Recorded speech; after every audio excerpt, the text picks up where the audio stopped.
That's what I'm fighting for.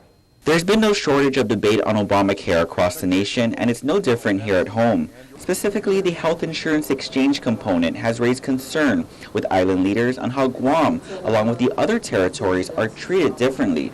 So on October 1st, Governor Calvo submitted a letter to Secretary Sebelius, and what he mentioned was that we are not going to establish an exchange. Brian Nicholas, the governor's special assistant for health care, says unlike the states who would receive subsidies to establish the exchange and are covered by the federal government, Guam would not.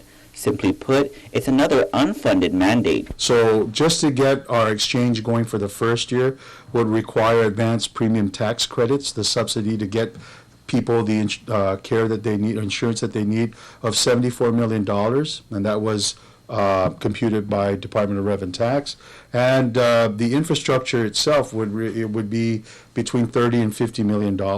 Nicholas adds if the states choose to not establish an exchange, the federal government would step in and set up a federal facilitated exchange.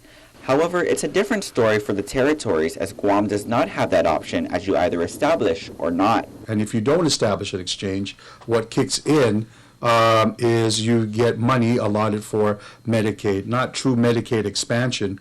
But in Guam's case, for example, we're going to get $24 million until 2019. And if you do the math, Nicholas says, it's actually not that much money a year. And once again, it's different for how this applies to the territories. As Nicholas says, Guam cannot use that funding unless it provides a 45% match to the 55% the feds kick in. The coverage for the states, 100%.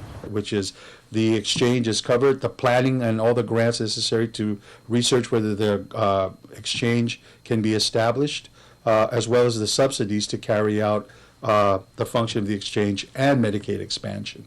Nicholas says $1 billion is parceled out to the territories, with Puerto Rico receiving a major chunk, about $900 million to be exact.